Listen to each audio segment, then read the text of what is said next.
Eric, Omar. where are you right now?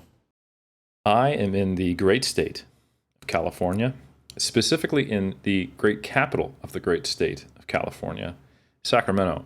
Some people may say, really? Sacramento is the capital of California, not Los Angeles, San Francisco, San Diego, Oakland, or literally anywhere else? And I say, yes, goddammit. Sacramento is the capital of of California. And yes, we are recording at midnight your time. And no, we're not tired because we love our job. And yeah, that's what's up. Grind doesn't stop. Sacktown boys reunite. And out of curiosity, Eric, this is a rhetorical question. I know the answer to this question. But you could reveal, because when this is released, you will no longer be in said place, so you could safely reveal where you are without the fear of your adoring fans standing outside, kind of Beatlemania-esque, your hotel. What hotel are you staying at? So, hotel, that was very like 2013, 2014 3DMJ. We actually rented out most of Rancho Cordova for this trip. So, you know, like we just change houses every day, and we kind of just we run the city. So I mean, right now I just happen to be in the Hyatt, but obviously it's adjacent to a couple blocks that we've rented out just for the parties that happen when we come to town. Yeah. Block parties. Yeah. So it's funny that he says, folks, the Hyatt, because if anyone looks up stock photos of the Hyatt in Sacramento, they would note that the lounge looks eerily similar to my background that's behind me. I was waiting to say surprise in person, but I thought it'd just be better, dude, on air, because you can't escape and you have to have that thin veneer of civility in order to make it seem like you were in on this joke, Eric. And you're like, oh, wait, he's in the lounge room? Like, wait, let me just do a Google search. Hyatt Sacramento. That is indeed, like, that is the lounge room. He's just been hanging there for the past week waiting to surprise me. I think I should be flattered by his level of dedication, but also this might be the time for the restraining order. So it's just good to do things live, I feel. You got to do it live, is one great true news commentary member said, and I will leave that person unnamed. But I do have to say, I have had terrible internet experience this whole time. Sorry, Hyatt.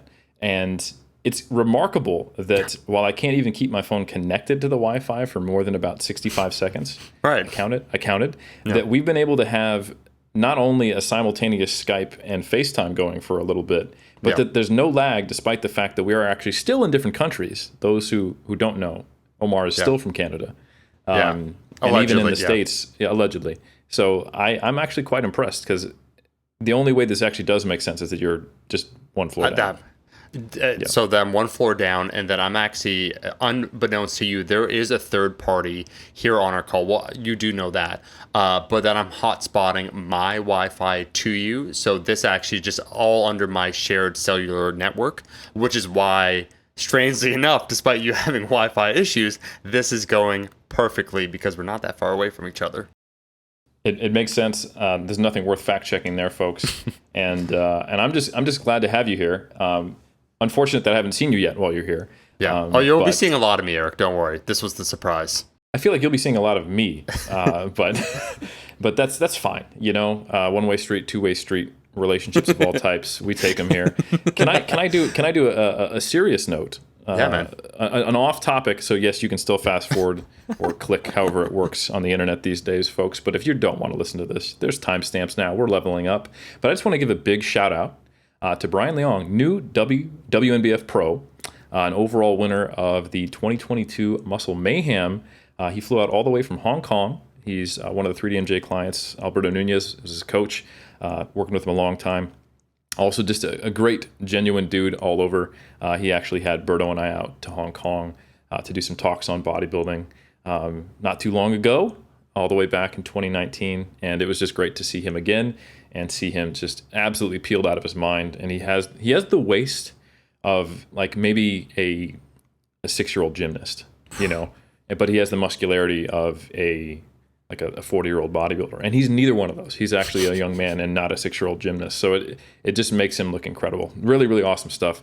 For those who haven't seen it yet, definitely check out the Team 3DMJ Instagram. Just incredible. And it's always cool to see the lightweights win, because just showing how far conditioning and symmetry can take you. So anyway, shout out to not only the Mayhem, but also all the athletes that competed. Big shout out to Leo, all the other 3DMJ athletes. Leo was in the overall, gave Brian a really good run for his money. And our very own Nick Licamelli, he competed, did a great job. There was some really, really competitive classes. So anyway, I just wanted to give some of the athletes a little bit of a shout before we get into the topic du jour. Oh, Eric, there's so many ways I could derail this, but I won't. At least from the onset, I'm going to do it at the most pivotal, most poignant moment when you're just about to say something that's really going to shatter everyone, and whoosh, I'm going to tailspin it. I will say that it's perfect you are in Sacramento, that you're reunited with the 3DMJ crew, because I thought what we would do today is put on kind of our cultural anthropologist caps to look at the micro level of a certain culture, which is lifting, and some of the expressions of lifting, so some of the competitions, and that experiential knowledge that comes from participating in them and what it's like. Because one of the minor epiphanies that I had doing an episode with you on Iron Culture was in reading the comment section, where once again we were mired in controversy, largely not our fault, definitely not our fault, and that is the lack of culpability. Is just in order for me to, our lawyers in Delaware, to make it easier. But I said some things about the USAPL Nationals.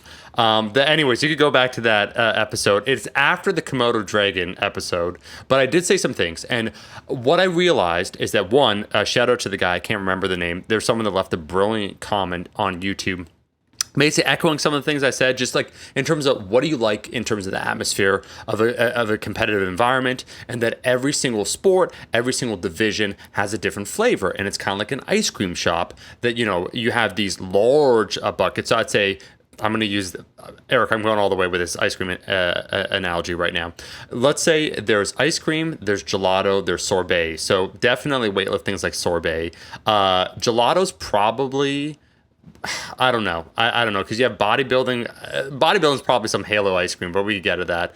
I would say bodybuilding is ice cream that even if you did eat it, you went in the bathroom and threw up later. So it's okay.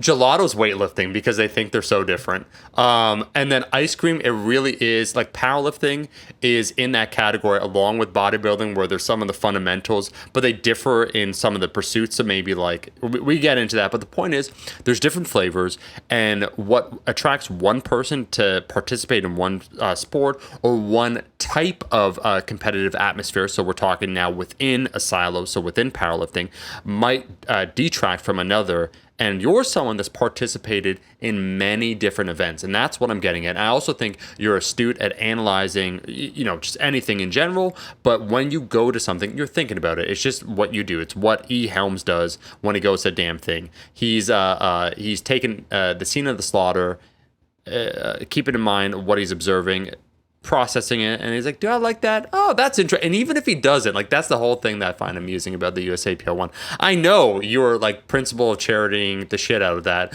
We're like, well, the thing is, like, they are growing and like the effects. I'm like, Eric, did you like it or not? Like, and you're like, I bet if I was there, it would have been incredible. And so I want to talk to you about these different events because to make it full circle, and then I'll stop, my man. You're back in Sacramento. When we met up, that was my first natural bodybuilding show I attended. And I can say this, it's kind of like, when an event happens in person, not just for the bodybuilding show, and you film it and you post it on Instagram, you're trying to capture the excitement and the moment of being there. It doesn't match. It's like when you see something happen, like let's say you're out and about and something hilarious in quotations happens, you film it, then you try and show your friends and no one finds it funny. It's the method of translation. There's something that is lost in translation. So I think if we describe instead, Eric, these different experiences within these silos, putting on our cultural anthropologist hat, I think we can convey the sense of wonder, the sense of intrigue. If it's something like, let's say it's your first time watching like a strongman, strongwoman competition, maybe like mystery where you don't know what's going to happen, like it's all new to you. So I think talking about those things from the micro level of a participant participant and a spectator and an enthusiast in order to get people potentially excited. Because on my end, when you competed in 2019, I will say, full disclosure, I had more fun at the River City Royal Rumble, not only because you won. Well, if you didn't win, I probably would have rioted and that would have been a disaster. I would have embarrassed you. You actually probably would have had to like take me backstage and talk to me afterwards, Eric. You're like, that's not how we behave. But nonetheless, I think this is perfect because you just attended the Muscle Mayhem. You're reunited with your crew and you've participated once again in a lot of these different events. You've even done the Highland Games. Like, come on, bro. Yeah, no, I like the ice cream analogy. Yeah. I'm gonna go with a paint analogy. Okay. And the goal of this podcast is to only have analogies, so we never actually talk about the topic. But you know how, like, actually, here's an example. Like, this is like a straight male stereotype, but I'm sure it applies outside of that context. In my own experience, I will have talked to my wife about a paint color, and I'm like, yeah, that's white, and she's like, that's kind of off beige, or no, that's cream. Yeah. Eggshell. And eggshell, exactly. And of course, it applies outside of that. Like, you have male and female, like, decorators and event planners and things like that, or artists. So, but in my limited, very boring experience, like that, that's where I come into it. And once it's explained to me and I see them next to each other, I'm like, oh, that's actually quite different. But I think to an artist or a planner or someone who does interior design, they're almost as different as, say, like green to red. Yeah. And I think for someone, like the uncle you have at the barbecue who goes, oh, you still do the Olympic weightlifting, and they're doing curls, which is not even in Olympic weightlifting, but they're saying Olympic weightlifting, and you're actually a bodybuilder. So it's as wrong as can be, besides the fact that there is lifting something, right? Yeah. And to them, you've told them every year, no, I'm actually in bodybuilding. Oh, yeah, like Arnold, the next year. So you do the Olympics, right? And it's like, here we go. So I think it's all just plain white to someone who's not into the lifting community. And then I think it goes deeper than that. Like, we were at the after party dinner, and I was sitting with all of our athletes. So I was getting to meet for the first time some of the competitors. We had 5 athletes in the show, which is pretty cool. And I was sitting across from some of them, talking to them. And the gentleman I was across the table talking to, he's a bodybuilder, right? He's a bodybuilder, he's a bodybuilding fan. So he knows that community. And he didn't know who Taylor Atwood was. He didn't really understand the structure of this. He didn't know that TSA, Bryce Lewis, or TSG, these are some things that came up. We had a conversation about where some people go with a different pathway through academia and strength conditioning. I mentioned some of my students here at AUT and how they're powerlifting coaches and also getting into academia. And I was like, okay, I need to stop giving examples in the powerlifting world because he doesn't know who that is. So it's funny for me, as someone who's a connoisseur across all of them, the idea that someone doesn't know who Taylor Atwood is, who lifts, I'm like, oh shit, actually that's not that abnormal. If you're a bodybuilding fan, you're a bodybuilder, but your uncle still doesn't know the difference. So there's levels to this. There's different shades of beige. It's like paint matching when you go to the store and you're like, fuck, that's a really similar white. But actually, what we're looking at here, like that Static Monsters, it's not quite the same as a log comp in strongman, but they're both under the umbrella of strongman. So there's for a niche sport and a niche practice of lifting weights, I think there's a surprising number of avenues you can go down. And there's not a lot of people who've gone down a lot of those paths. I can think of a couple people on both hands, and most have been guests on here. Like we've had Chip, we've had Alan Thrall, and I think they're great ones to talk to. But it's been kind of cool being in that position. But it does make me sometimes forget that some people see maybe the community as a little more monolithic. And even within like natural bodybuilding, which I've been immersed in this weekend, it's not the same as the broader bodybuilding community. Mm-hmm. And I was talking to one of the competitors backstage, and I was like, if you roll with a bunch of like IFBB and NPC cats, like some of them, they don't know anything about natural bodybuilding. They never heard of us. It's the rare crossover, like the late great John Meadows and some of the other folks who kind of look across the aisle. And it makes sense to me because when you think about the enhanced side of the sport, a lot of the information that they need to compete at a high level that specifically has to do with pharmacology. It's things that is taboo at least, and almost actively like discouraged, at best. So it makes sense that they have this very, rather than going, let me look up on PubMed, research that exists. Like, they might not even know that there's actual research on bodybuilding. They probably haven't read my stuff, and that's fine. And not all of my stuff's on, some of my stuff applies to general bodybuilding. A lot of it is on natural bodybuilding, because that's, my interest and my experience. But I'm not surprised when someone in the NPC who is very science focused, like they read about hormones, they read about chemistry, they think about training, all this stuff, but they don't go to the scientific literature, because some of the most important large effects that they get to look the way they look, especially at a high level, is information that's passed down through practice. It is put together information that is a little bit from medicine, a little bit from science, and a whole lot from experimentation. And a lot of it is just, what is the current crop of pros doing? What do they think, and what do their coaches think, right? And being a coach for a Olympian is very different than being a coach for, someone who's doing the muscle mayhem. And cultures expand around that. They come out of that. So you get, I was talking to one of the promoters of another show who's in natural bodybuilding and is himself a natural bodybuilder. And he just really couldn't fathom the mindset of someone who would decide to take like the true high level enhanced bodybuilders, stack of special sports supplements, as his Mike Israel would say, right? And to him, it was like the risk reward. It doesn't make sense. There's been a lot of people there's been some high profile deaths, unfortunately. And, you can make a really solid argument with that level of polypharmacy for that long with high dosages. When you have a performance motivation to do it, it's a very strong motivator that you might be, taking 10 years off your life, maybe, that's not, a definitive statement. That's not based on research. That's just me guessing. And I don't think that's an unreasonable guess. And for him, that's a complete no-go. Like, I wouldn't do that.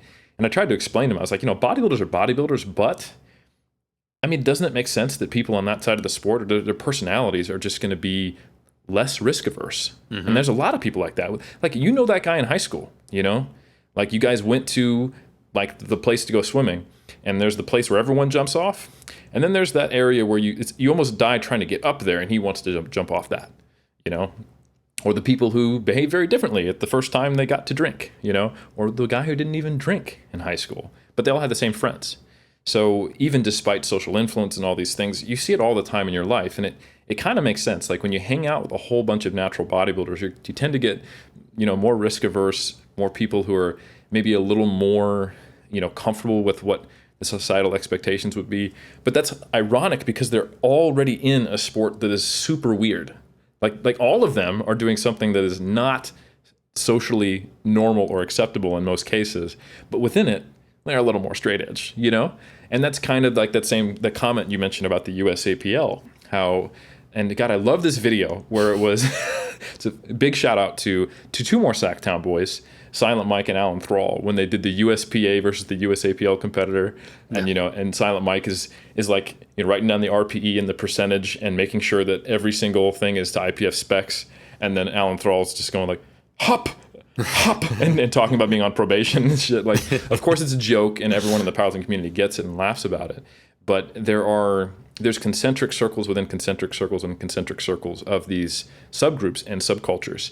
And it is definitely fun to rub shoulders with and rub elbows with all of them, and to have, I'm enough of an in-group member that I can go to a lot of these places, talk to them, show respect, be invited, and just get those little separate flavors. And it's the one time where I feel like someone would be like, oh, that's off-white. And I'm like, actually, that is, that's seafoam eggshell cream, So yeah, 100%.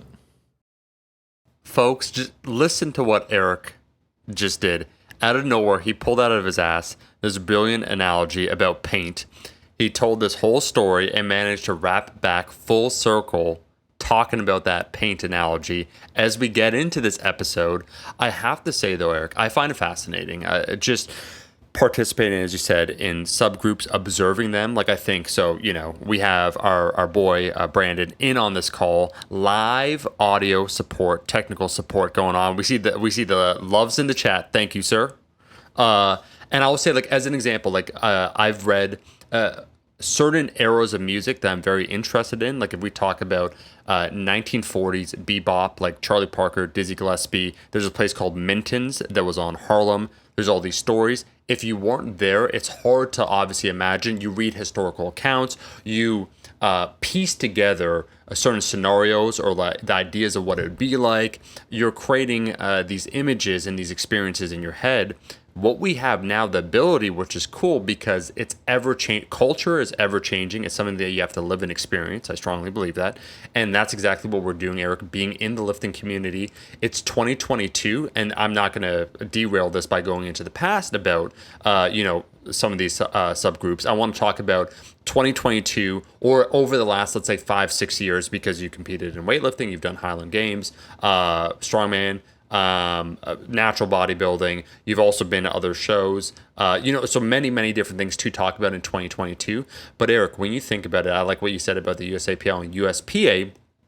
Let's take powerlifting because powerlifting is something that I think a lot of people now, and that's even mentioning powerlifting as the one to jump it off, Eric, is interesting in 2022. Because I'd say in 2011, the thing that had a higher cultural cachet would be bodybuilding, even like natural bodybuilding. If you were to talk to someone, it would be more natural to talk it like a Brian Whitaker would have more cultural currency in 2010 than whatever the equivalent in the natural power drug tested powerlifting would have. So it's really interesting. Like we're having this conversation in 2022, and even if you look at the silo, like the group of powerlifting, the subgroups. So okay, you have USAPL now that's split from the IPF. You have international competitors. You have the people that are within North America, within America now competing in the IPF. You have those that are doing equip lifting, those who are not doing equip lifting. You also have untested powerlifting. You have those in untested powerlifting that are doing equip lifting. Then you have this whole other special subgroup that never really plans on competing, but they do identify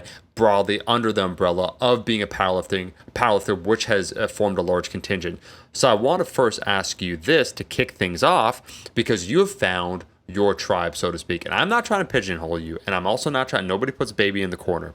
But I will say, what's super cool about you, and I think everyone needs to do this, is you need to go out if you think you're someone that could benefit from a community. And I do think it's especially valuable for people starting out in lifting if they find that a community benefits them or motivates them and gives them a sense of identity, belonging, commitment, all those great overarching things, is to experience some of these different groups. But Eric, for yourself, let's kick it off here, because you joke, and this is true, and you're not only in one group, my man. When we talk about bodybuilding here now, where you did say truthfully you've competed more times in powerlifting than in bodybuilding, but you do both of them. You do the damn thing. You're in Sacramento, one because you're with a 3DMJ fam, but you're at the Muscle Mayhem. You've been to a bunch of different competitions. Can you talk to me? And Eric's like, man, you're about to get me involved into bodybuilding politics. Great.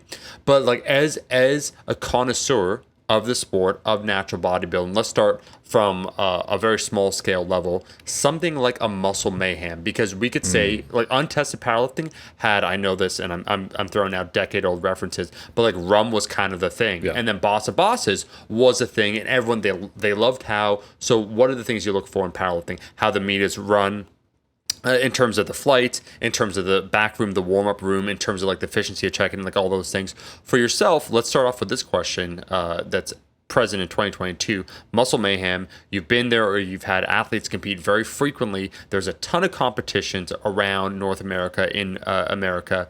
What is it about the Muscle Mayhem for you, first off, that has you guys coming back? Is it just it's regional, it's local for you guys? And then more specifically, your attachment then, not to get too deep into natural bodybuilding, but within the federations that you choose and so forth?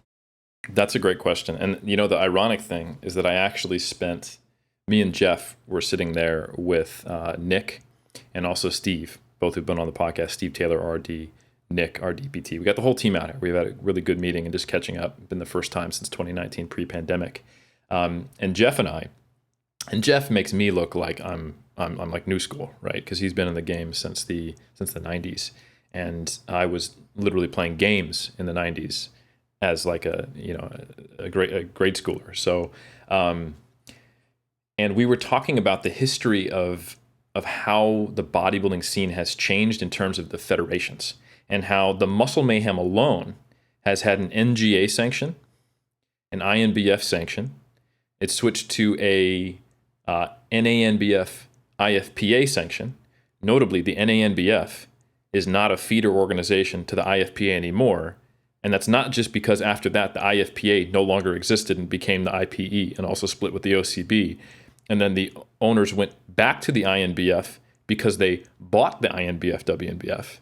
But the one thing that's been consistent, whether it was called the Cap City, capital city back in the day, Sacramento, see, that's what's up, or now that it's called the Muscle Mayhem, is that it has still been Bob and Tina putting on the largest natural bodybuilding show in the state of California to the highest quality. Like, that hasn't changed at all. So I remember when I did the 2009 Capital City under the INBF banner, and I remember when Jeff and Alberto competed as IFPA pros after they were WNBF pros in the Pro USA, which is the pro part of the Natural Muscle Mayhem. And then I remember when it went back to the INBF, and when Matt Ogus did it in two different eras. Who, by the way, shout out to the boy. We saw him at the Muscle Mayhem today. He stopped by. And that kind of speaks to, we're not going to go backwards in time on this specific episode, but the culture changes, like you said, over time. And some things are constant. And if an important thing is constant, then it can have a larger cultural influence if it's constant, because it creates this generational relationship between these different eras. So the guy who placed second in the lightweight division, shout out to Ian. I met him when he was 17 at a natural bodybuilding show in 2012 when he was just starting to lift, and he was like, I met him with, he met Matt Ogus. He's like, yeah, I look up to you. They knew each other. They were from the same local area, and now he just took second place. Incredible physique. He's a top amateur bodybuilder, and I hadn't seen him since 2012. And now here he is 10 years later competing at that show, placing second to the guy who won the overall, right? So it's pretty cool to see that, that person who got attracted to it, because of Matt Ogus, for example, then comes and sees this thing that's been around since the late 90s and used to be an NGA show. And it's a high quality show. And a lot of people who we know who have made a name for themselves on YouTube or in fitness have been attracted to the Muscle Mayhem specifically because it has that reputation. Yeah. And the reputation is there for a reason, And before the internet could give it a more virtual online worldwide reputation, it had a reputation locally too. It was known that way pre-social media. And that was something that I saw in a limited context maybe 4 or 5 years before social media really took off, but that Jeff could confirm, and despite just the incredibly tumultuous political landscape of natural bodybuilding, which is a sea of egos, and it's fun to watch. It's sometimes unfortunate that it prevents unification, but I also understand, how it is. It's great to see that, what Bob and Tina have always been dedicated to is putting on a really good show, serving the athletes, and making sure that the Mayhem or the Cap City, whatever you call it, no matter what federation banner it's under, does that really well, and it becomes an epicenter. And there's a lot of people who have a lot of loyalty to that show and to that federation, basically to Bob and Tina, who are now the WNBF INBF because of that. So I think specifically in this example, that's kind of cool, but I think it's an example of what unifies cultural threads, and it's consistency because you have shared experience, right? But when things are tumultuous and they change a lot, I think you get these fractioning effects, and you don't know the threads that come out of it, which are going to die, because a lot of them do. Like when splits happen, those relationships that unfortunately cease to be maintained, they either become something else or they peter off, and people, they're just not, they don't find that same connection between others that allows them to have the right convergence of a new thread going forward. Like I said, the IFPA didn't last, as an example.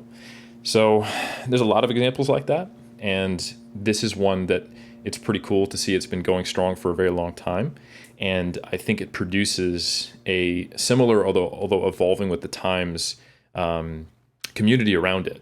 And the elders can relate to and respect and the people who are coming up. And the people who are coming up know the elders and look up to them, But I think when something changes really, really fast, it's harder for that to happen. And this is, I'm gonna change tack just a little bit. So please feel free to stop me and be like, hey, I have another question about anything you just said. But I was listening to Ryan Lapidat talking about his experience recently being at Worlds. And he was talking to some of the up and coming new, really good lifters in the 83 kilo class.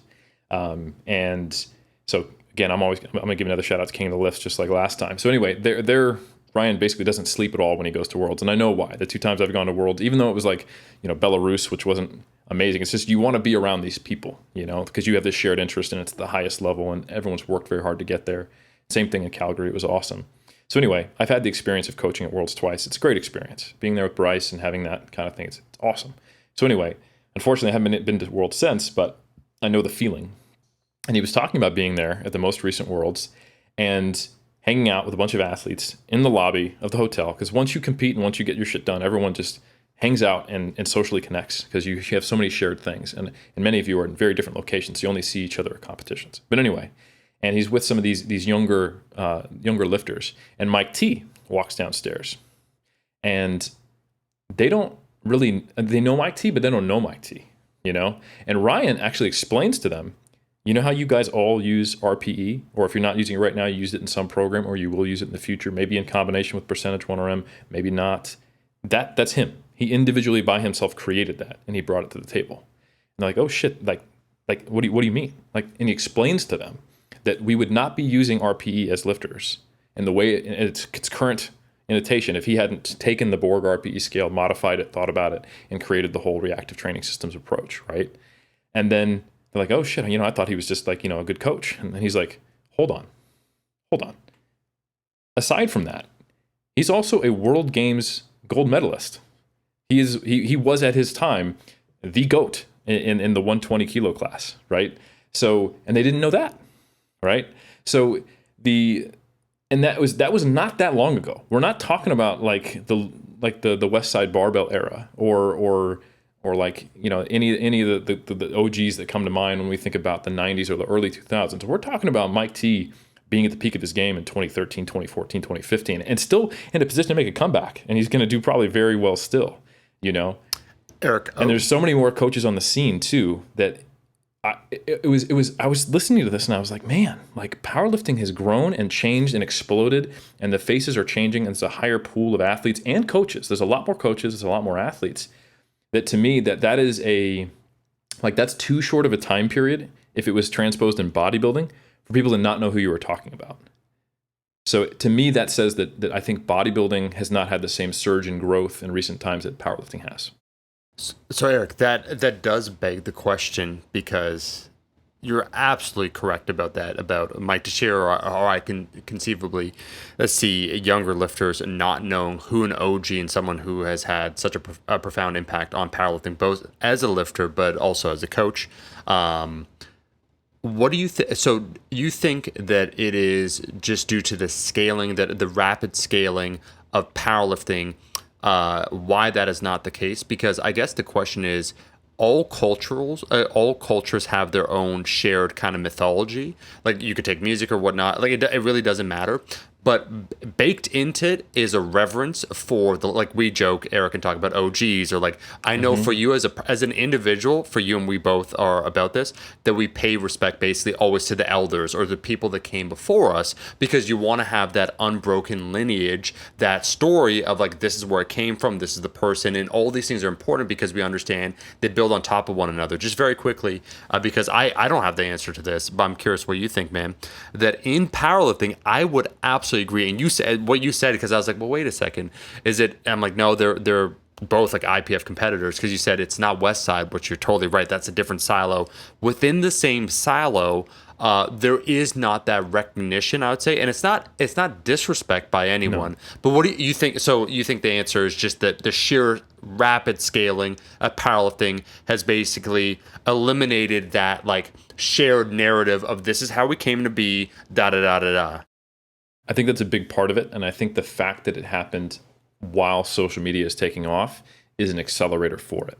Yeah. Because like Mike T is known. It's not like he doesn't have an Instagram or doesn't have a website or doesn't have a podcast or doesn't know how to be present, and like I think he does, but there's also like people doing it like Russ Orhee as an example, and I think when you have a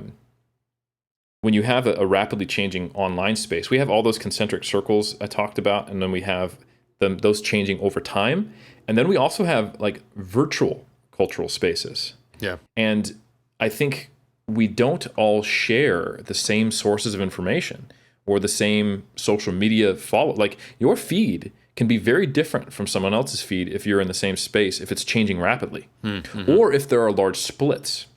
Here's actually something that's a total tangent, and it may be related, it may not, but I forget this because I live in New Zealand, but I came back to the States, and I was talking to one of my family members while I was here, and they were talking about just how polarized it is, and I was thinking about the root of that polarization and how people living literally next door to each other can be paying attention to the news, but have two extremely different focuses and perspectives, like literally like next door, and not just because they have different values, but they have enough of a different value or a social circle that they start to pay attention to something. And the way that the online space, of course, it's worse in politics, is that it becomes a bubble. Yeah. And for them, it's like, I think and it's much more innocuous in fitness. Like you have different interests, so you don't really talk to each other. In politics, it's obvious that they're trying to disparage the other group. Like if we're talking about the left and the right in the States. But for example, my family member was telling me how they were talking to one of their friends. They have the same. They're actual friends. So they're not like enemies, and they work in a similar field, and they live in the same town. Like they're in the same area. And they're like, "Oh, are you following what's going on in the news?" And they're like, "Yeah, no, it's really bad. Am I right?" And they started to talk, and then they got confused because one of them was talking about the January 6 hearings, about the Trump rally at the Capitol, and the other was talking about the Hunter Biden like email cache or something. And to be honest, like it's not important, but the point is that there was a big, extremely important controversy that they both were keeping a close eye on, that they felt was important, but the other one didn't see any importance in the opposite. And this is not a statement about what is important or not, but it's just, I think it's an interesting examination that if that can happen, then we should be very aware that when I follow these 20 powerlifters. I got into powerlifting 2 years ago, or even 5 years ago when the sport really, really took off. You're going to have a very different perspective, even if you're following the same federation. It's also drug tested, right? It's the same folks, but you started following it in 2012, and you just kind of started following other people who were like following RTS or something like that. Yeah. So you're in a position where you're literally in the same physical place, and you're literally doing the same thing in the same federation with a similar set of values, but you don't know the same people. So you start to get these organic, kind of parallel universes. And I think it's basically the same thing as having a generational change, but there's slightly more separation, and it's not a generational change. It's like a 6-year change, Yeah. So I don't fully get it, but I think it does have to do with the growth. And I think in powerlifting especially, like when it grows, there's going to be some freaks that just come out of the woodwork, which we've seen. Like there's been just astounding performances. And it's not that there wasn't, a change of hands of winners back in the day, but there was a little more stability to the, like who could win, and you'd see them win and they'd be known for a while. You couldn't have upheaval, Yeah. And I think now it's finally starting to stabilize, where we're seeing like, oh, maybe this might be at least a semi-stable plateau for a few years before it just gets totally obliterated again. But I mean, we're sometimes 250 pounds over the totals that could win a division now from 10 years ago, and in the same drug tested side of the sport. We're not switching. This isn't multiply where the new equipment's coming out. It's just people in neoprene knee sleeves with a belt squatting 150 pounds more than people thought was possible in that weight class. You know what I'm saying? So I think when that happens, you can very quickly have a changing of the guard. And then who is more, not that they're irrelevant now, but people who are more relevant, if they also are very savvy and they can relate to the current generation and they're active on social media, it's like they were always there to someone who just came in. Like Like they become a staple of powerlifting. But when I look at that, I'm like, oh, this is a newcomer on the block. And they're like, what do you mean newcomer? Like my whole feed is this guy or this gal or this coaching group or this group of athletes or this mindset, you know? Eric, well said. And I am all too willing to go down on this tangent with you because first, I agree. I think one of the main accelerators has to be, and I bring it back as a participant, social media, where the idea of being top of the mind, both from a marketing standpoint, but also because the platform intrinsically rewards those that are most talked about. And it's always in marketing because novelty always has a premium. You're always trying to garner more attention. In order to garner more attention, sort of what you're talking about when it comes to politics, is that it can be a zero-sum game only because there's a finite audience, which means you're battling for the same souls. That's why there's so much vitriol where you talked about the left side, the right side, because there's a finite amount of participants. Therefore, you must fight for, once again, their souls. And in the same way, people don't do that on social media, I think, intentionally. It's just more the way the system's structured.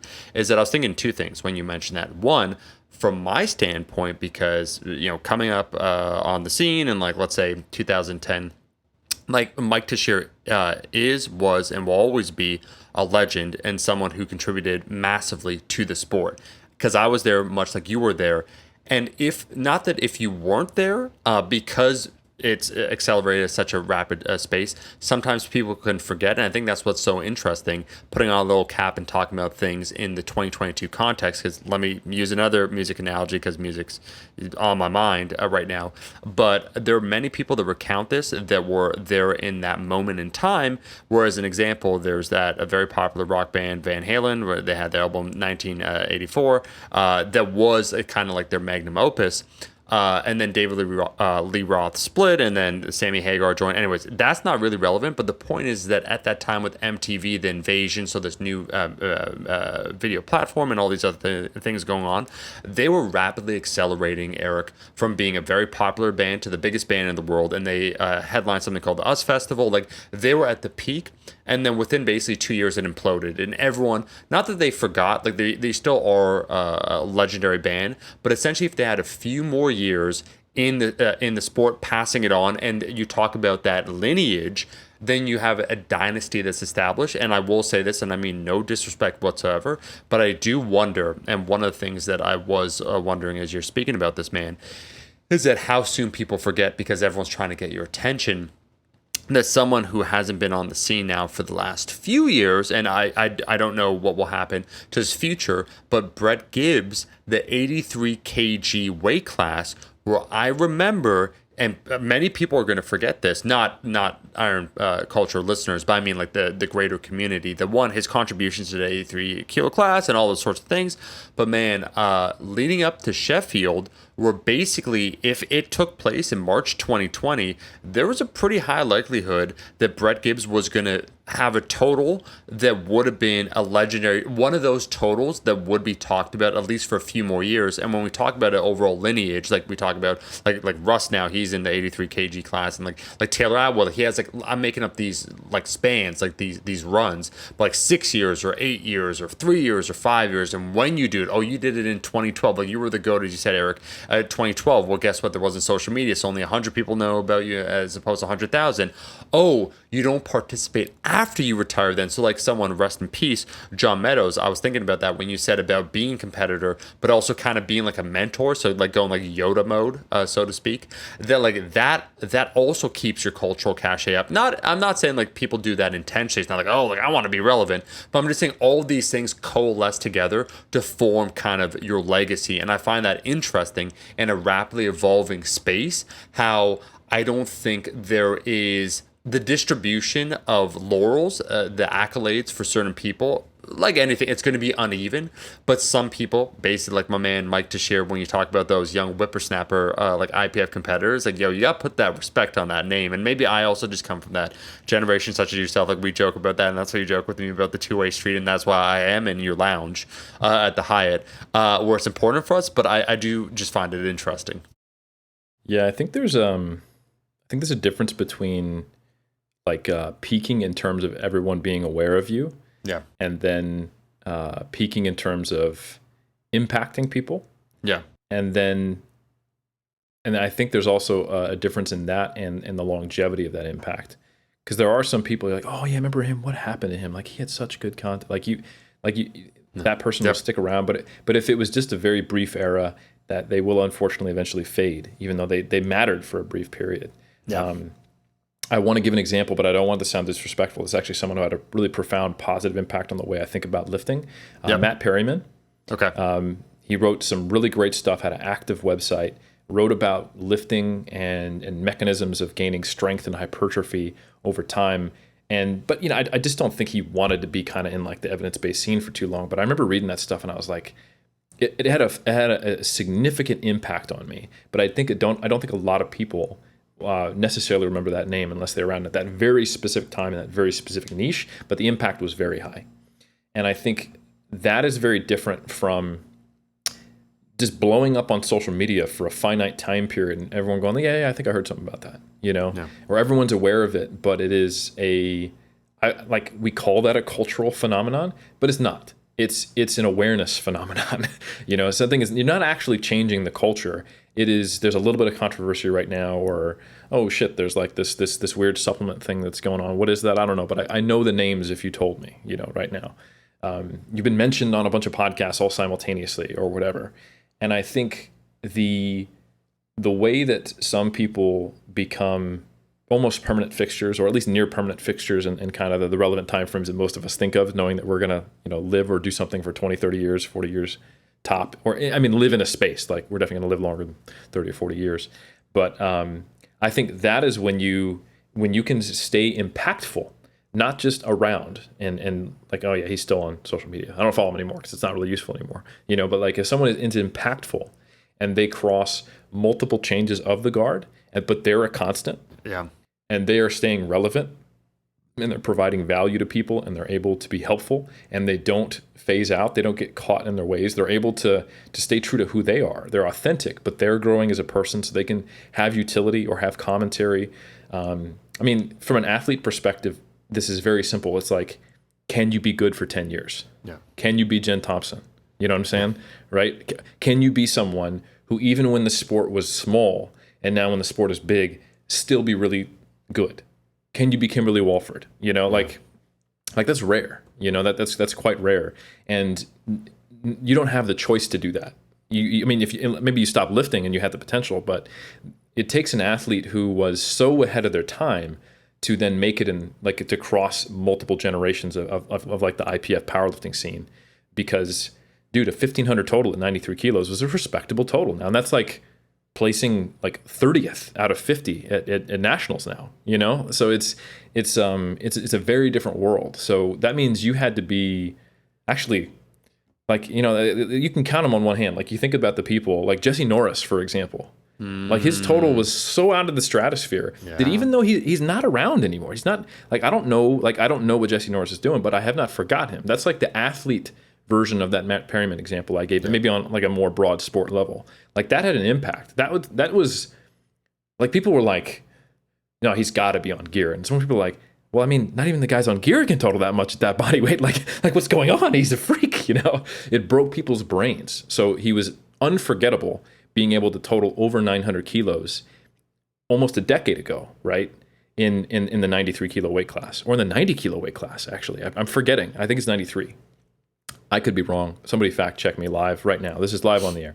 But anyway, the point is, I think he's a great example of someone who, large impact, but wasn't on the scene anymore. But just imagine if Jesse Norris had just kept competing and had stayed at that level, he would still be winning right now, and he would be considered just a GOAT. Right? So I think that's, if you can think of the equivalent of that on someone who is creating content, who's in that Yoda position, as much as I wouldn't say Lane is in that Yoda position, but he definitely, like, Lane is Lane. We all know, and Lane has been relevant and around and doing impactful things since 2005, 2004. Yeah. And he's still doing it. And I give Lane shit sometimes here and there, but I ultimately respect him, because I don't think I would be here today if it hadn't been for him creating a intense focus on, an evidence-based approach to natural bodybuilding and putting natural bodybuilding on the map to somewhat. And there's you can say things about, like, it's not about whether you like Lane or whether you like his content, but the fact is that he's had an impact, and it's extended over a certain time period. And at the same, another example, Dr. Joe. Lane will tell you this, that he learned so much from Dr. Joe, and that Dr. Joe, the methods and that same focus on being evidence-based, the model of online coaching, right? That predated a lot of the people who are known for that now.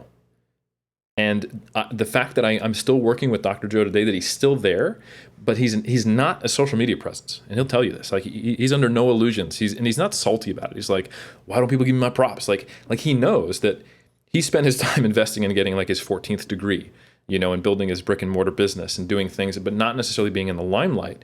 So he doesn't have that same cultural relevance to the broader field. Yep. But there's not a single coach who's been in the game for a while who, like, again, ask Lane. It's a great example of, like, where did I learn my stuff? Who's the man who's been around here forever, and who is still among, I will absolutely put money on this, one of the best coaches in bodybuilding still today, and incredibly relevant, has moved with the time, stays up. Like, he puts respect on my name, and I'm a young whippersnapper to him, and the fact that he treats me like a respected colleague, he doesn't have to. And in fact, a lot of people wouldn't. Like, I talked about the egos that are in bodybuilding. Oh yeah. Like, there's, if you're very, very ego driven, which many of us are in bodybuilding, there would be disincentives to give me that type of respect that would, I think in many cases, not always, I'm not trying to sound egotistical here, but there's an opportunity for you to learn from these newcomers who might be 20 years younger than you, because they came up in a different era. They're exposed to different things. They had a different focus. They had new ideas, or evolved ideas, I should say, because we stand on the shoulders of giants, So the conversations I've got to have with Dr. Joe have been really beneficial for me. And in some cases, there are things that are forgotten that he hasn't forgotten that I'm able to then pick up and learn. And it might seem new to people, So Joe is absolutely still relevant, although he's not visible to the same degree. And he's absolutely impactful. But they have a different perception, Lane and Joe, even though there are certain similarities, actually very different people, But I just think I find that very interesting, and that's kind of an observational perspective on, if you are not present and seen, if there's not an awareness of you in the current relevant medium and exposure and frequency that is necessary right now, you, despite the work you're doing and despite the fact that you exist behind the scenes, you may not be part of that visible culture with acknowledgement, even though you might be influencing it. And I think there's a difference between influencing a culture and people acknowledging you for influencing it. You know what I'm saying? Yeah. Like whether you know it or not, if you're in natural bodybuilding, you're heavily influenced. If you're following a reasonably evidence-based approach, even a little bit, you are heavily influenced by Dr. Joe. If you don't know who that person is, or if you're not too familiar with them, okay, that's still true though. And I'd put my entire savings account on it, because I know I've seen spreadsheets that still look the same as the ones he used in 2004. But that person is actually using someone who was coached by someone who was coached by Dr. Joe, who kind of just took his shit, And not that it's not like, this is my IP. You can't put carbs in a spreadsheet and multiply it by 4 to help add to total calories. But he was the first to have done it. So when people are trying to figure out, like, oh, how do I want to deliver a program online? How do I want to create a spreadsheet? How do I want to look at different tabs just to see how I interact with my clients? Like, I would say 90% of coaches in natural bodybuilding are using some version 12.4 of what Dr. Joe started doing 20 years ago, and whether they know it or not, So what I'm saying, so it's a difficult question, because there is the visible impact and the people you think are the quote unquote influencers in the field, and then there's the people who did influence it, are influenced, but may or may not be seen. And I think that's becoming less true now that social media is so ubiquitous. But I think because we're in this interesting time where we can still remember pre-social media, and like 2005 wasn't that long ago. You know what I'm saying? And like that was the year after I started lifting. So I think it's cool that I got to see the absolutely internet scene. I mean, the internet's even older, of course, than social media, but how things operated when it was primarily email based on the forums. Word of mouth was still really, really dominant, and who was winning at shows, and the magazines still mattered versus the transition to social media.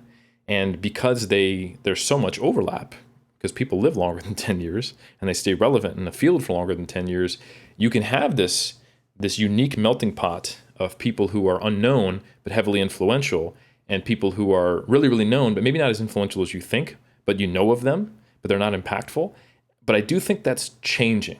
I think it is very difficult to be impactful now if you're not also known and seen and visible. And I think it has to be there to some degree. Like even the people who they're a quote unquote connector, as the entrepreneurs would say, or they mentor a lot of people, they need to be on social media just at least a little bit to have their presence known.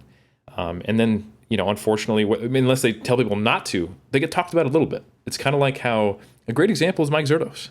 Like he's the whispered name in the hallowed halls of powerlifting programming that everyone has respect about and they know of him, even though he does not have an Instagram account, because he gets mentioned because he had an impact. Like when you went to that seminar in 2012 that was put on, like, holy shit, this man really knows his stuff. Or wow, isn't that the guy who was one of Eric Helms' advisors for his PhD? Or it wasn't Ben Escrow and him back in the day. Like he's because he's present and relevant, and he's impacting a lot of people, and he has somewhat of an internet experience, presence, which you have to. There's no way not to now. There are fitness businesses are online, and if you are online, you are on social media. Like people will take a picture of the mass video they're watching. It doesn't matter that you don't have an Instagram, you get shared, and there's your name. So it happens. And so I think we're in a new era now where there is much less possible separation between those two. But I think we're seeing, to go back to your question of why is it that there might be this changing of the guard in the same culture, like it seems like it's the same culture. We're talking about the USAPL or let's just say IPF affiliated, because now the split's made it a little more challenging to talk about it. But even if we went like right before the split, I think everything we say is relevant, right? Right before the USAPL IPF split, let's just pretend I'm referencing that. I think how do we reconcile the fact that there's these, like just 5 years apart, two different camps of people who are seen to be in the same exact community, actively competing in some cases at the same time? Why are they not as well known to each other? Why isn't that continuity? And I think it is somewhat to the degree that we're seeing these rapid changeovers of mediums, and that there is a different requirement for the level of social media involvement to be impactful and seen. So I think that might have something to do with it. Eric, I'm loving the direction you're going. And I must say that the haters, of which there are plenty, probably would title this "Two Barely There Millennials Try to Explain to Their Audience the Newfangled Social Media Platforms and What the Twitch Talk is All About." No. Have you kids heard of Instagram? It's the hot new thing that came out only 10 years ago. But in all seriousness, what I love about this, and the other joke I'd make is, wow, these two cats are now in their 30s and suddenly they're talking about legacy and all these things. It's like back in my day. But I think what's important here and what you're talking about is that as humans, we naturally form narratives. And being around the scene for a long period of time, participating in it, you care about it. You care about the fabric of reality that's getting talked about. And I think what we at least personally feel, and there has to be a sense of like, okay, what we're both mutually agreeing upon, what happened and who is important, is that it matters. And we want to give that respect. But also it's because from the meta level, and that's why we're having this conversation, Eric, that if there wasn't a Dr. Joe, that the landscape would be completely different. And so someone might see, once again, like someone with a large, so wide scale impact. So they're a large influencer, and I mean that in the true sense, that they're putting out a lot of content. It's like, oh, they're the one that got me into this. Like, this is true, but if there wasn't John the Baptist in the wilderness, if there wasn't Dr. Joe there doing the damn thing, laying the foundations, that it's this unbroken lineage once again. And what you're alluding to there, also working with Dr. Joe, is a little bit of like, you know, a mentorship or some such thing going on, where it's the passing of the proverbial torch, that some of the things you can read in a book, you could try and understand it post-event happening decades later, but there is such a thing, and that's why we talk about culture needing to be experienced, needing to be lived. Think about food recipes passed down over generations. You could write down the recipe. It's not the same as learning it from your mother, learning it from your grandmother, learning it from your grandfather, which was shared. And it is, as all things with culture, which makes it exciting, there's an element of a slightly broken telephone where as it gets passed down, it gets changed. But that's the dynamic element, I think, of culture and us talking about these things, and why I will get back, Eric, very quickly to like it in 2020, lifting in 2022, or competitions in 2022, you competing, you observing these things. So we're talking in the very modern context, because what makes it so exciting is the temporal nature of culture, that if you weren't there, it's harder to describe. You can describe, however, the feelings, you could describe aspects of the experience that are relatable rather than directly the experience itself. And so let me cycle this back to you then, man, to kind of get back to the Mayhem. I had, when I went to the 2019 River City Royal Rumble Classic, I had an experience that there were certain things I could not anticipate. And if I was to try and describe them, would be at the forefront of me describing it to someone else to help them understand what it's like being there. And I think that's one of the wonderful things about all, you know, lived experiences, that there are certain aspects that are untranslatable. Like, you can't translate it, and you have to be there. And maybe one of the call to actions that we have in this podcast is that the new experiences can be a beautiful, obviously wonderful thing, and that now that things are opening up, that you might be surprised, such as myself, what you end up participating in or observing and enjoying. For yourself, I do want to get back, because you just did the 2022 Muscle Mayhem. Let's use that as an example of a very well-run natural bodybuilding show in 2022, Eric. What are some things that you describe about said show, the experience that you have as a spectator and participant, that aren't easily captured just simply on video or photos, or on lengthy captions over I shoulda, coulda, woulda done things differently? Like, what are some of these more hard to describe qualities of being there, that as someone who has been there many a time, but now in the context of 2022, would help give someone that shared experience? Yeah, and I think they're actually, and I'll explain why, some of the intangibles are actually easy for me to describe, because they're the most consistent pieces that have been throughputs in this cultural experience. And that is that there's a profound sense of mutual support, shared experience, and camaraderie when you're backstage and among people who are trying to win, you know, in a natural bodybuilding show. And that's because it's a small community, and it's because anytime, here's one thing, you know, we were talking about these millennials who are afraid of their legacy. You do often see, and I see it a lot, among people who are, they're a little bit less relevant than they used to be. And the way they deal with that, instead of facing that maybe they are not staying up with the times, or maybe they're not as committed. Maybe they haven't actually tried to have something new to say for a while, you know, is that they try to grasp what was, and they start to reject anything new. And it's basically the self-defense mechanism of saying I'm not the problem. It's that we're going in the wrong direction, you know? And I don't see that, because I think the people who draw you into something, like the people who draw you into natural bodybuilding, they make you feel a certain way, and you go, I want to feel that. That looks cool, you know? Like, there was a ton of, you know, shredded dudes looking amazing, claiming to be natural in the 2010, 2011, 2012 era. Why did Matt Ogus capture a bunch of people? It's because he was on camera in tears, and he was talking in a very real way about what his experience was. And you saw him go to the Crucible, try very hard, push really hard, succeed. He didn't even win. Like, we were talking about it, I was like, I can't believe you don't have your pro card yet, man. we're still both fighting for our WNBF pro cards. So he wasn't just the Superman figure, and in the era where I think he was kind of at his peak was that he captured something essential to the natural bodybuilding experience, and it made other people want to try it. And when you went to the show, you're like, I feel it. Like, these people are welcoming me. We're talking about how hard it was, how I'm trying to get up in the morning to do cardio, and I eat my 20 grams of carbs, and that's a fifth of what I'm eating for the day. And somehow I'm actually grateful for that experience. It's made me a different person. I've pushed myself to new depths. And those essential elements, whether you did it in 1985 at the very beginning, or maybe 7 years into the whole natural bodybuilding thing, and it's not that different from just bodybuilding, to be clear. But some of these experiences, this kind of mom and pop feel, mutual support, shared experience. Yeah, we're competing against each other, and yeah, I might be a little salty I lose, but there's a certain bond we have, and that's reflected backstage in these smaller but still very well ran, because all natural bodybuilding shows are relatively small until you get to the world level.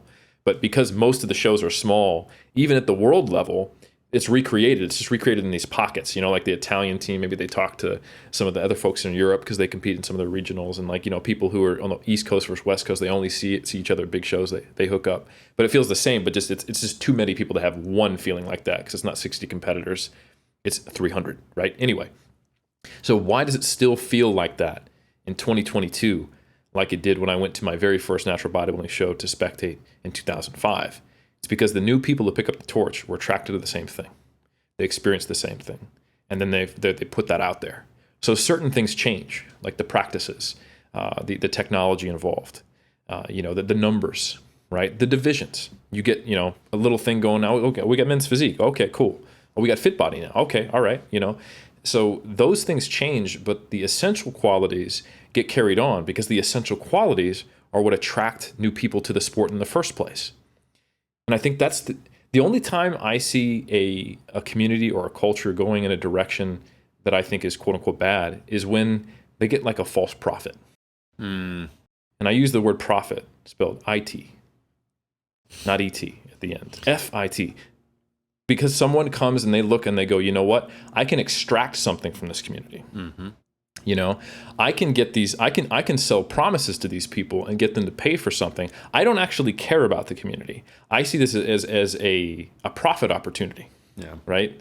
So someone comes in, we see this in YouTube a lot, and they often get exposed. They come, they appeal to the values, maybe not the values, but the interests of these people, their desires, sometimes their fears, maybe hopes as well. They create controversy. They pit people in the community against each other, and then they find a way to monetize it, and it doesn't last, but sometimes they can have enough of an impact on something that it can kind of go a negative direction, but the ship tends to right itself. Yep. Because that's just not really what the thing is about, 100%. Because someone's not in it to experience it and pass it on because they think this is really cool.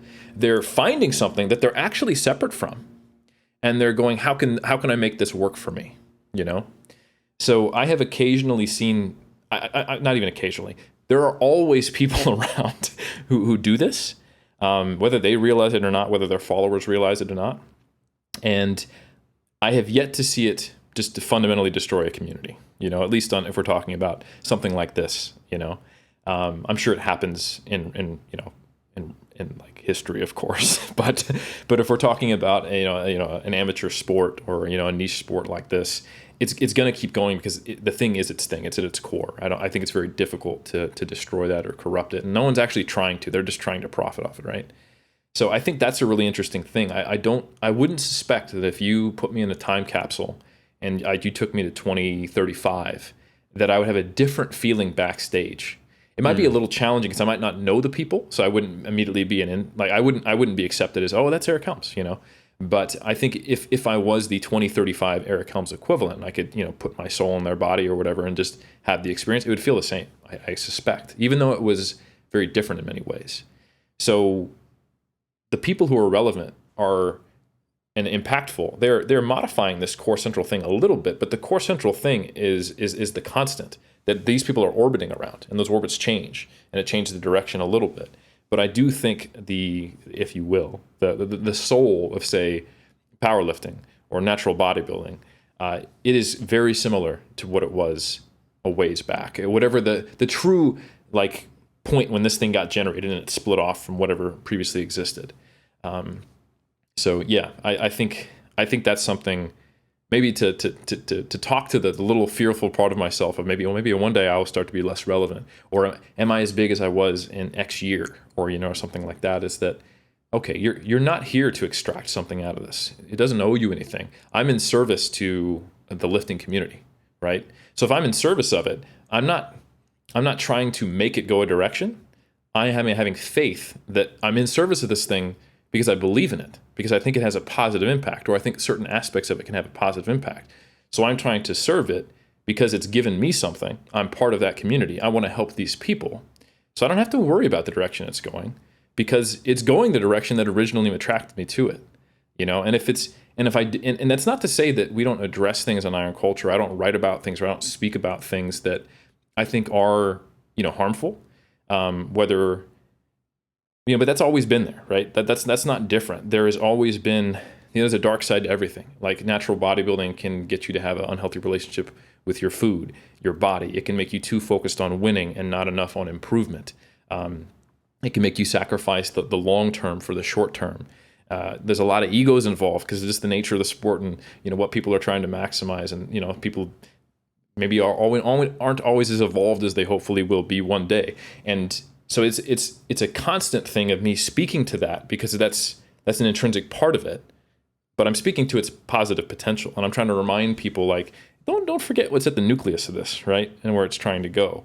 So I would hope that I'm never the person who's like, natural bodybuilding's going the wrong direction, and if we just went back to 2016, because you'll know at that point that I'm insecure, and that I haven't done the work necessary to stay in service. And now I'm no longer thinking about in service. I'm thinking of, oh shit, like am I left behind? Do I still matter? And now I'm trying to claw at trying to change this trajectory that's not even off course.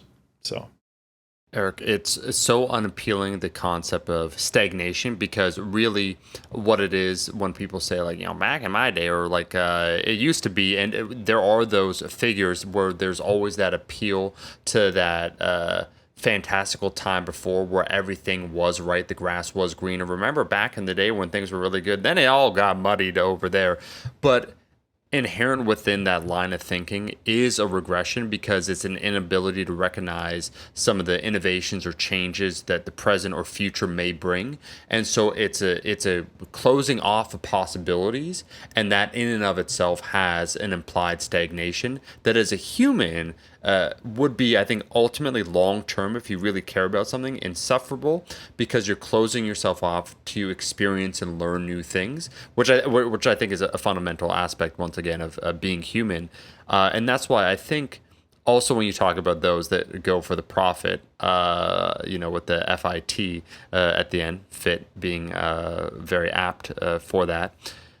It's a betrayal of trust. And whenever you have that betrayal of trust, which is something that hopefully as an educator, as someone on any platform, you understand is a treasure that one must value, because not only is it your career, reputation, or any of those other things, but when we talk about the passing of the torch or the continued legacy of something that you care, I think it's not even for just selfish reasons. You love the sports, you love natural bodybuilding, you want to see it succeed because you love it and you want to see it succeed, or it's more that you want to also help other people experience the thing that you experience by providing the way. And there is something wonderful, and I must say, like, actually, I'm going to go a little off topic here, and I think it's very cool the direction we went, where we're having this meta conversation. We're also talking about bodybuilding, we're talking about legacy here, but just also the idea that being a trainer, I think people get attracted to being a trainer because they think it's an easy career, because, hey, I love lifting.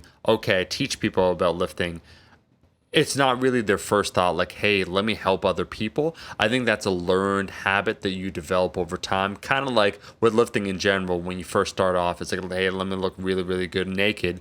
And then you have the better epiphany, let me look really, really good naked and win this $3 trophy. So like there's a natural evolving structure within the hero's journey. No, but it is interesting, I will say, that some things you learn by the career or whatever path that you choose for yourself, And being a trainer, even if it wasn't your calling to help other people, I think if you just care about, because we all have the same amount of time, 40 hours, 50 hours, or whatever that we work a week, that wanting to improve should be intrinsic in any craft that you try and do, and that wanting to help people will naturally then arise at some theoretical time. And you can see, not just from some sort of a vague sense of self-satisfaction, like I help people, I feel better about myself, but you really do see a human communal experience of you helping someone else that's like, wait a minute, there are things that exist outside of me that are relevant, that are beautiful, that you want to share over time. And I think that is something about when we talk and we joke about like Mike Shear and the the IPF lifters and them not knowing. It's just a recognition once again of that legacy and the direction of the way things are going, and we commentate and participate because we really do care about the space. And I think that's what's really cool about any community, basically, where, and I'm not trying to look, I am not trying to piss off our capitalist listeners. Let it be clear, Eric, that we are here to extract all the resources from all possible worlds. So we're talking about this world, we're talking about the multiverse, where like, you and myself, we're just slightly different, but we're basically the same. We're here to extract all of it. But I will say that in any community where the financial incentives are not supreme, so aren't at the tippity top, like in powerlifting, there's not really ways to make a lot of money. And so because of that, the people participating in it have to really care about it. Like you have to be about the life. It's one of those things that I find just very interesting, that you either have to be emotionally invested in it, or as you joke, going for the profit. It must be something that you see for yourself. There is some sort of like theoretical place to make money. I think that's well said, and I think that is an accurate observation. And yeah, it's not like there's anything wrong with making. Yeah, I was joking about someone extracting profit from it. I think the more important word than profit is extracting. Mm-hmm. Like I had fun playing with the two versions of profit and thinking I'm very, very clever, but really it's like I make money off of the fitness community and the bodybuilding community, but I try to do it in service to them. I try to make sure that I'm providing value, and we live in a society with currency and exchanges, and I got to pay my rent and shit. So do I provide value, and do I get something in exchange for that? And I think that is very different than finding out a way that I can figure out how to just make as much money as possible, as fast as possible from this thing that exists that I don't really have any community attachment to. Mm-hmm. It's not thinking, how do I serve my colleagues, my fellows, my people, and live from that and be able to do what I love more often. And I think the mindset is different. And you're right that people typically aren't like money first when they think about that, because it's like, well, I would be in banking, or whatever, yeah. Right? Yeah. So I think that's a very accurate observation. And it's also a really interesting one you talked about, and you were joking about, at first I want to look really good naked, and then I want to get a $3 trophy from it. I think it is very true that a lot of people come to, especially a more aesthetically focused reason for training. They are at a stepping stone in where they're going to get to. And I think instead of, I think a really shitty way of viewing humanity in general, or viewing that, is just to say all the shitty humans get into bodybuilding or whatever, like the shallow people. Like, a lot of people are getting into this at like 16, 15. Like think about what you're saying about humanity if you think like, oh, this is a shitty space because all these superficial people, like, they're children, like, and I started lifting at 21, like I might have legally been a man, I might have served in the military, but there was very little about my emotional state that made me an adult, in my opinion, looking back. So I think if you look at it from that way, that people are coming not fully formed, and they have a lot of potential, and that I have maybe not a duty, maybe not an obligation, but I have the opportunity to provide perspective. And like you don't know, like you need representation within your community to know what directions and paths there are to take. And if it's just a sea of like influencers who are extracting, that looks like what you're supposed to do. That looks like the reasonable pathway. Like, okay, so I need to get jacked, and then I need to have, just build a social media following, and then people will offer me money to be jacked on my social media, and I've won, right? And I think that's really vapid, but you don't know that when you first get into it. You don't understand that some of this is all like there's not a lot. The dead behind their eyes is not the goal, right? So you need. So I think you need to have people in the community who are like, yeah, I do 2-hour podcasts with my buddy Omar, and we talk about like the meaning of lift all the time, and that's a viable pathway. Or we got this guy named Greg. He wrote 30,000 pages on how to squat with 600 references for fun, and you know what? Yeah, you can get that for a relatively low price and never need to read anything again, and probably never want to, but. Just kidding, Greg. But okay, those are pathways, or I can be on like, again, like great John Meadows. I could be someone who mentors athletes in the whole sport, whether it's enhanced, whether it's natural. I can find what connects us. I can teach us how to lift. I can show you that I care about this, and we can find a way. We're very different people, but we're actually very similar. Like, I think having all of that as obvious and welcoming circles is incredibly important, so that people can see that, because when they come to fitness, like I said, a lot of them are in a place where they're relatively vulnerable. They're there for not a great reason, but what most of those people will tell you if they stick around is that what might have started as something relatively unhealthy became something transformative and positive for them.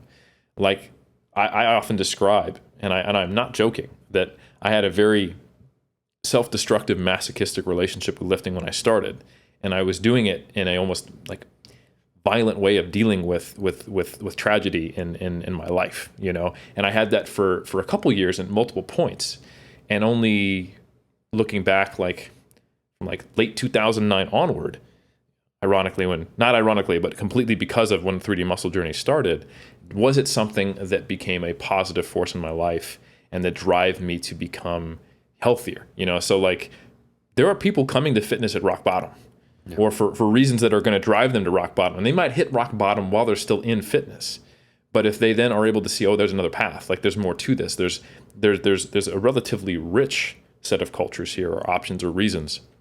I think that's incredibly important, and I don't want that to not exist in this space. When I'm dead and gone, I hope there is someone else, preaching those same things, from the mountain high, and it would be great if they're still under the banner of 3DMJ, but it's less important to me that I'm the, Gen 1 3DMJ coach or person when I'm dead. And now 3DMJ has lived on and it's passing it on, but more so that those values are there. So long as those values are there, that's a good thing. And I think the fact that I can say that and reflect on that, and I couldn't always, because I had a lot of, do I matter? Am I important? Do I have value? If 3DMJ is not there, does that say I failed? But I think to your point, like, as you evolve, when you're trying to go from improving self because you love something to help others because it makes me feel good, to, oh, there's something to helping others, and, oh wow, this whole thing is, moving through space and time and evolving. And I've had some kind of impact on that, but more importantly, it's had an impact on me. I think once you get to that point, you can start to just look inward and go, oh, it's not just about, was I able to carve my name on history so that I've defaced history so I'm always known to be here, but rather, saying, are the things that I think I matter about the human experience in this community still going to be there when I'm not there? Because if so, I can rest in peace. So I do agree with you. I think that is, that at least that's been my path. And I've related to a lot of the people who I might have described as having, like, the deadness behind their eyes, or doing it for very, very selfish reasons and lying to themselves, or knowing it and just wishing they were actually more evolved than they were. And so I think you have to believe in the potential of people. And I think it's especially important in like bodybuilding, like I said, because, these egos are there because they're the Band-Aid over the gunshot wound of I have hurt, I'm not who I want to be, So I think it's sometimes funny to joke about like we're all just a bunch of people who got bullied, who got into bodybuilding to some degree, but it's not untrue, So yeah.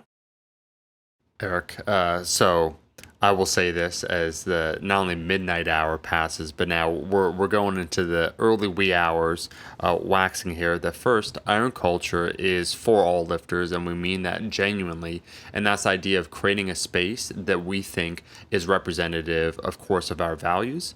And that is something that I proudly stand behind with since the inception of iron culture. And what I mean when I say that is that it's interesting to me because something can happen in a space, and I've observed this outside the fitness space, that people know inherently it's false. It's essentially bullshit.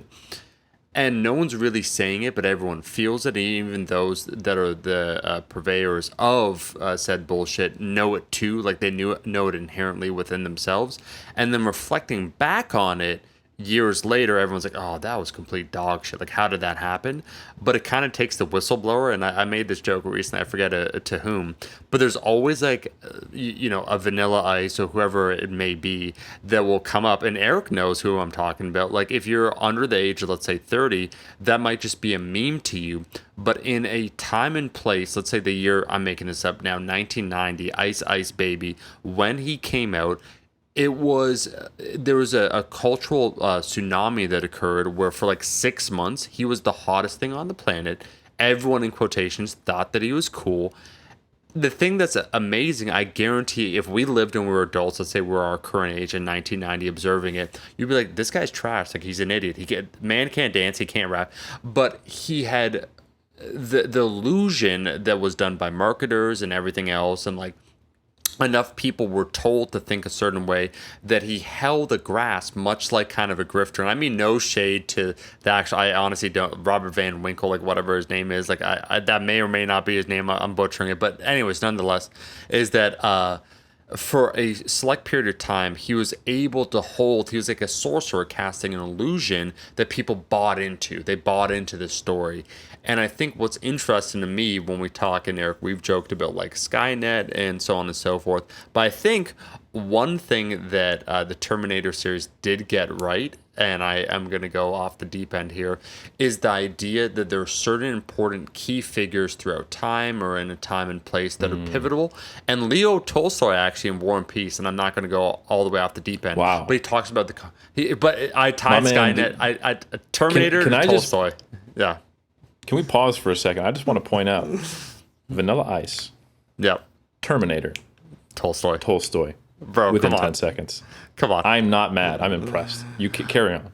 So I had to drop it because he chronicles in his epic War and Peace the concept of history or how do events happen and who are the key figures in it. It's a fascinating conversation. His viewpoint of history or participants thereof and like the whole concept like free will determination, like all determinism, very interesting stuff. But I think to the point when we talk about Terminator, that's why like I'm joking, making it lighter and not going too deep into it.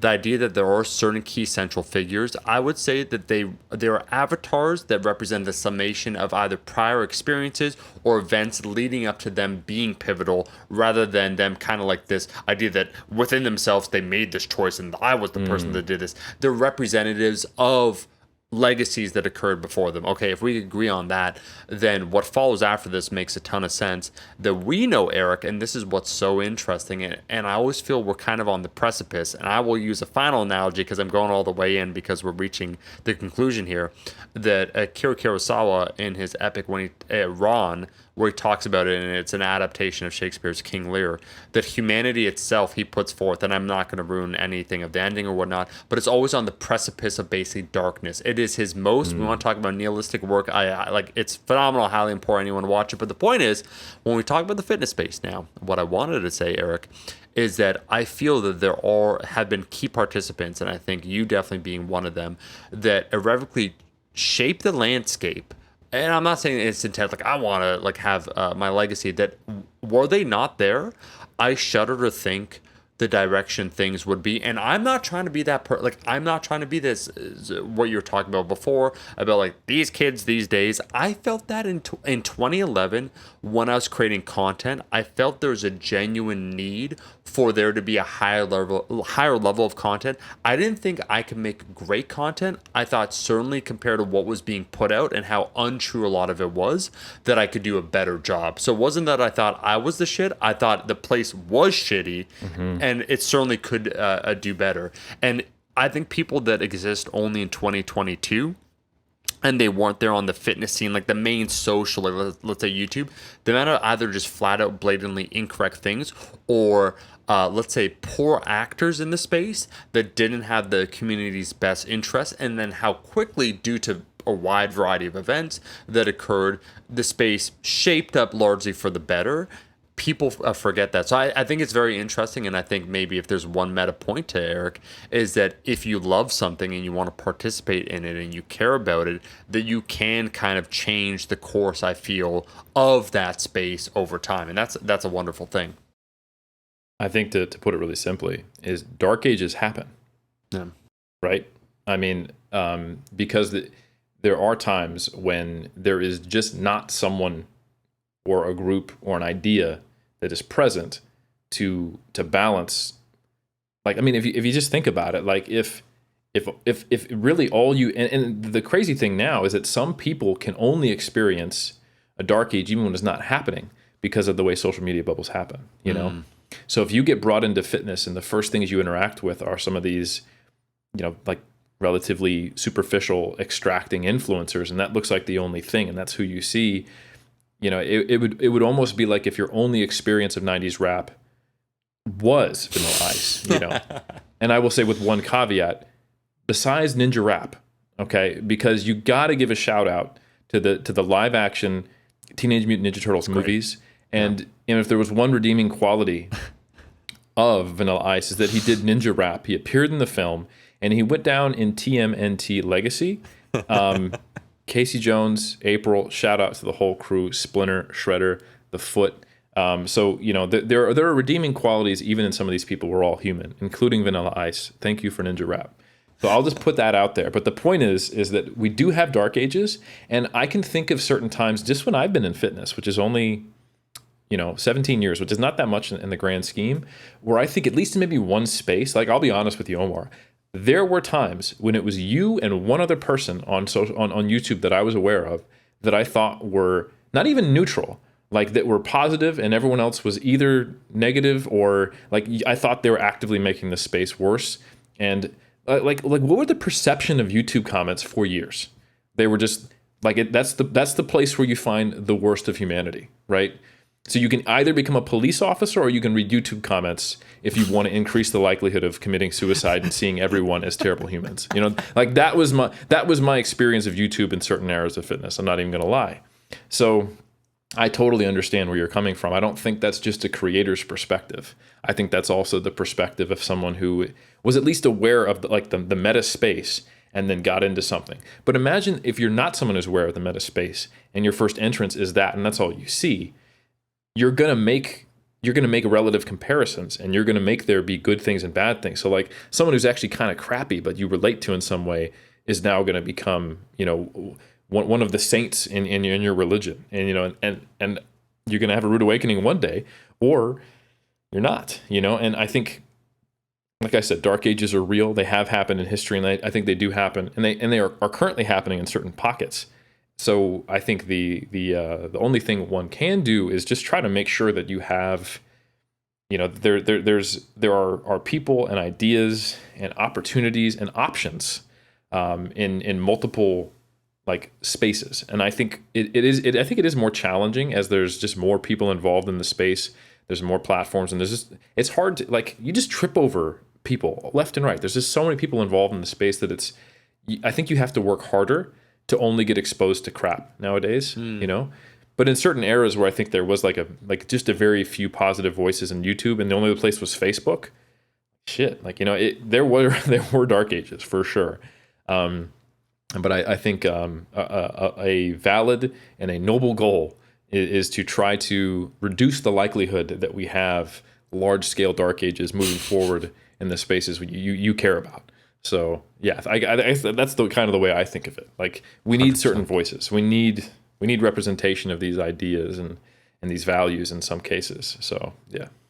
Folks, when you go to conquer land, and this isn't the result of that, but just make sure you don't burn down the Library of Alexandria. You don't want to reset, entire civilizations, hundreds of years, and people saying like, "What's a macro?" I have 7 foods that are the foods that get me shredded. We don't want to go back to that. Yeah, the equivalent is, make sure you hit like save post on some of the good ones from 2015 on the gram, folks. That's the Library of Alexandria for fitness in 2022, my friend. It's the equivalent impact, man. Yeah, because I mean, when the Deus Ex ending happens, where all the satellites basically get blown up, so we're reverted back several hundred years prior. You're gonna want to take out a notepad. You want to do the old school thing. Write down what is a macro. Like save the most important knowledge. 10 times body weight, multiply that by 1.2 to 2.2, and that's my calories. All right, I'm good for this alien invasion and my bodybuilding goals. That's right. I just feel that in I Am Legend, if he had a better understanding of macronutrients and nutrient timing, that he probably could have achieved a more desirable physique with less total work. And he probably, even though there was no one to share said physique with, would have been happier as a person, and that could have changed the course of that film. I think at the very least, one of the zombies would have been like, "This is really gristly meat. Like, yeah, that's fucking lean." He's got I'm not enjoying eating Will Smith as much as I think I would have in a darker world. Yeah, he's not as succulent. Eric, no. I will say this. We've been riffing. We have done this. This is the humble brag of this episode, folks, that we're getting on at 2 a.m. my time to record this podcast. Your boy just moved to, let's say in quotation, Sacramento, in order to make this happen. Eric is reuniting with his familia, but he's still doing the podcast. If that's not a testament, and we're losing money doing this podcast, if that's not a testament to us actually caring about this damn thing, I don't know what else is, because Eric's actually, he's made it. He's in New Zealand. He's far away. He knows when the Deus Ex event happens. Like, he's already figured this out, that this is probably one of the best possible places to be. He's doing this because he enjoys it. Let's just say I have a savings account, folks. I don't need to be engaged. I could go full disappear mode, but I don't want to do that because I care about the space. Eric, I'm going to wrap this up here and say that I want to thank everyone once again for listening to another episode of Iron Culture, participating in said culture. They will note, that's why, look, this is Eric Helms, PhD, that we called it Iron Culture, right? We could have had the most generic, lucrative, and I'm going to be full disclosure here, if we were thinking about ranking. So, Eric. The Bodybuilding Science Podcast. I swear to God, that choice right there would result lifetime, exact same content. We title everything else the same, episodes the same. Lifetime views and downloads, probably 20 to 40% difference, extra increase. But it wouldn't feel genuine because it doesn't then have the umbrella of identification for us, where when you say Iron Culture, when you wear the shirt Iron Culture, I'm like, no, what we do, Eric, is Iron Culture. It's not, what did you just say before? What was the one that would have been the bodybuilding and science? What was it? The Bodybuilding Science Podcast. Man. Yeah, what a shit name that would rank so well. And that is the problem, is what I'm talking about here. Whereas Iron Culture, I'm like, that shit slaps. Come on. Well, folks, I just want to thank everyone for joining another episode of the Bodybuilding Science Podcast. We will see you next Monday with 10 times as many views and 10 times as much bodybuilding science. We'll see you in that next one.